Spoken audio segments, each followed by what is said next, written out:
Good morning, नमस्ते, सुप्रभात बच्चों। हिंदी की कक्षा में मैं विवेक मिश्रा एक बार फिर से आप सभी का स्वागत करता हूं। जी हाँ, इस समय हम पाठ पढ़ रहे हैं अंधेर नगरी चौपट राजा, टके सिर भाजी टके सिर खाजा। जी हाँ, ये तो इस कहानी में गोवर्धन दास बार बार यही गीत गाता है। और इस नाटिका के पहले भाग में आपने देखा कि महंत जो है वो किस प्रकार से अंधेर नगरी में प्रवेश करते हैं। इससे पहले मैंने आपको इस कहानी के, इस नाटक के सभी पात्रों के परिचय के बारे में बताया, सभी से आपका परिचय कराया। मुख्य रूप से अभी जो है गोवर्धन दास, नारायण दास और महंत जी के बारे में बातचीत हुई। और इसके बाद वह अंधेर नगरी में आए। दोनों जो उनके शिष्य थे, गोवर्धन दास और नारायण दास, गोवर्धन दास और नारायण दास जी जो थे वो वहाँ पर बाज़ार का दृश्य देख कर के बहुत प्रसन्न हुए और उन्होंने मिठाइयाँ खरीदी, क्योंकि वहाँ पर सभी वस्तुएं टके सेर मिल रही थी। पूछने पर पता चला कि यहाँ के राजा का नाम चौपट राजा है और यहाँ पर सारी वस्तुएं टके, एक टके में सेर मिलती हैं, एक सेर मिलती हैं। आइए देखते हैं आगे क्या होता है। जी हाँ, तीसरा दृश्य है यहाँ पर। तीसरा दृश्य है स्थान जंगल। महंत जी और नारायण एक ओर से राम भजो इत्यादि गीत गाते हुए आते हैं, एक ओर से गोवर्धन अंधेर नगरी गाते हुए आते हैं। महंत: बच्चा गोवर्धन दास, कहो या कह, क्या भिक्षा लाया? गठरी तो भारी मालूम पड़ती है। गोवर्धन: बाबा जी महाराज, बड़े माल लाया हूँ, 3.5 सेर मिठाई है। महंत: देखूँ बच्चा। मिठाई की झोली अपने सामने रखकर खोल देता है। वाह वाह बच्चा, इतनी मिठाई कहाँ से लाया? किस धर्मात्मा से भेंट हुई? गोवर्धन: गुरुजी महाराज, 7 पैसे भिक्षा में मिले थे, उसी से इतनी मिठाई मोल ली है। जी हाँ, यहाँ पर गोवर्धन दास कहते हैं कि हमने 7 पैसे में इतनी मिठाइयाँ खरीदी हैं। आगे महंत दास जी कहते हैं, बच्चा नारायण दास ने मुझसे कहा था कि यहाँ सब चीज़ें टके सिर मिलती हैं। मैंने तो इसकी बात का विश्वास नहीं किया। बच्चा, वह कौन सी नगरी है और इसका राजा कौन है जहाँ टके सिर भाजी और टके सिर ही खाजा है?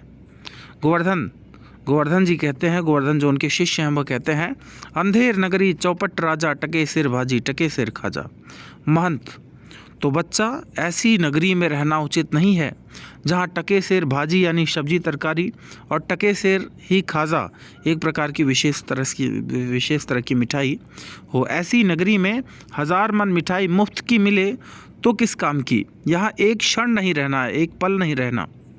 गोवर्धन: गुरुजी, ऐसा तो संसार भर में कोई देश नहीं है। 2 पैसा पास रहने से ही मज़े में पेट भरता है। मैं तो इस नगर को छोड़कर कहीं नहीं जाऊंगा। और जगह दिन भर मांगो तो भी पेट नहीं भरता। बाजे दिन तो उपवास करना पड़ता है, व्रत रखना पड़ता है, उपवास रह जाना पड़ता है। सो मैं तो यहीं रहूँगा, ऐसा गोवर्धन कहता है। महंत कहते हैं, देख बच्चा, पीछे पछताएगा। गोवर्धन: आपकी कृपा से कोई दुख न होगा।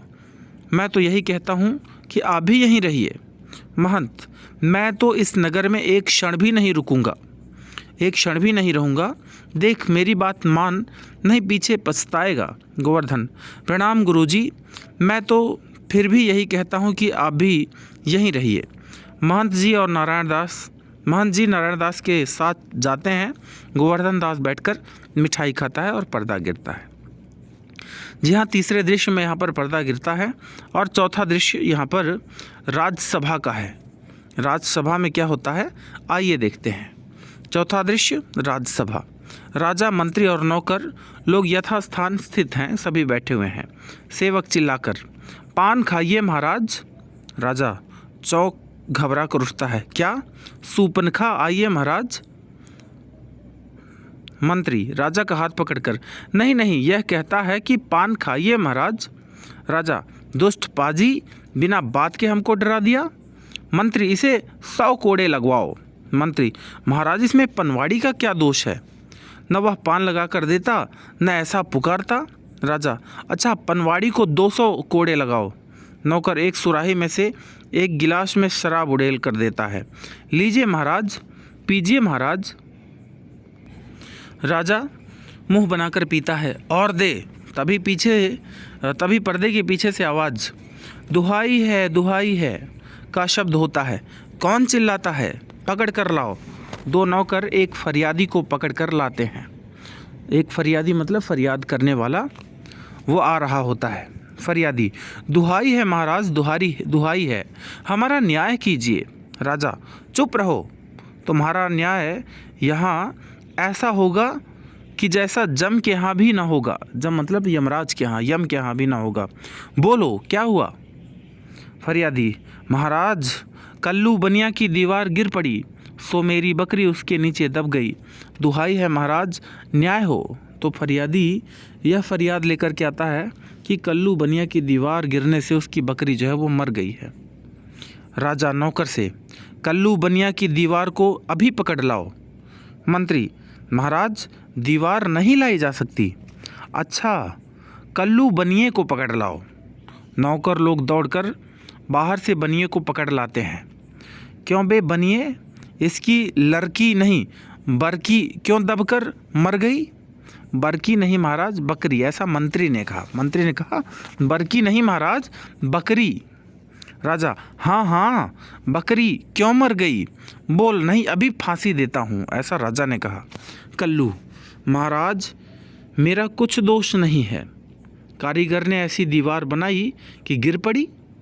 राजा, अच्छा इस कल्लू को छोड़ दो, कारीगर को पकड़ लाओ। कल्लू जाता है, लोग कारीगर को पकड़ लाते हैं। क्यों बे कारीगर, इसकी बकरी किस तरह मर गई? कारीगर, महाराज इसमें मेरा कुछ कसूर नहीं, मेरी कुछ गलती नहीं, चूने वाले ने ऐसा मसाला बनाया कि दीवार गिर पड़ी। राजा, अच्छा उस चूने वाले को बुलाओ। कारीगर निकाला जाता है, चूने वाला पकड़ कर लाया जाता है। क्यों बे चूने वाले, इसकी बकरी कैसे मर गई? चूने वाला, महाराज मेरा कुछ दोष नहीं, भिश्ती ने चूने में पानी ढेर दे दिया, इसी से चूना कमज़ोर हो गया होगा। राजा, अच्छा चूने वाले को निकालो, भिश्ती को पकड़ो। चूने वाला निकाला जाता है, भिश्ती लाया जाता है। क्यों बे भिश्ती, गंगा जमुना की किश्ती, इतना पानी क्यों दे दिया कि इसकी बकरी गिर पड़ी और दीवार दब गई? भिश्ती, गुलाम। भिश्ती, महाराज गुलाम का कोई कसूर नहीं। गुलाम मतलब नौकर कहता है, अपने आप को दास कहता है।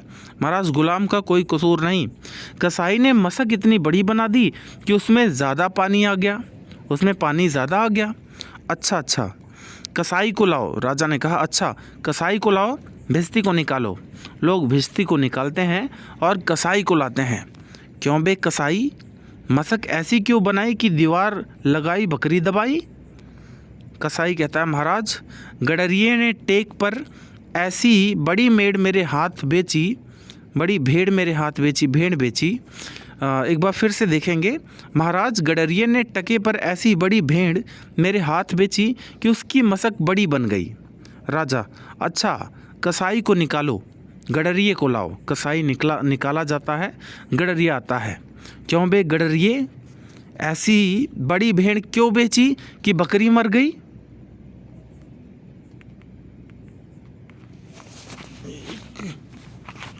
2 3 4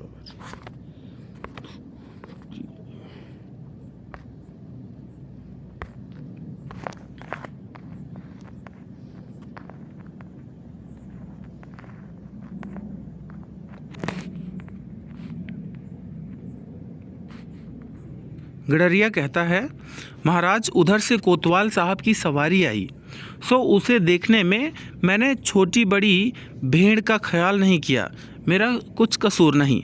राजा, इसको निकालो, कोतवाल को अभी पकड़ कर लाओ। गडरिया निकाला जाता है, कोतवाल पकड़ा जाता है। क्यों बे कोतवाल, तूने सवारी ऐसी धूम से क्यों निकाली कि गडरिया ने घबरा कर बड़ी भेड़ बेच दी कसाई को, जिससे बकरी गिरी और कल्लू बनिया दब गया। कोतवाल, महाराज मैंने तो कोई कसूर नहीं किया, मैं तो शहर के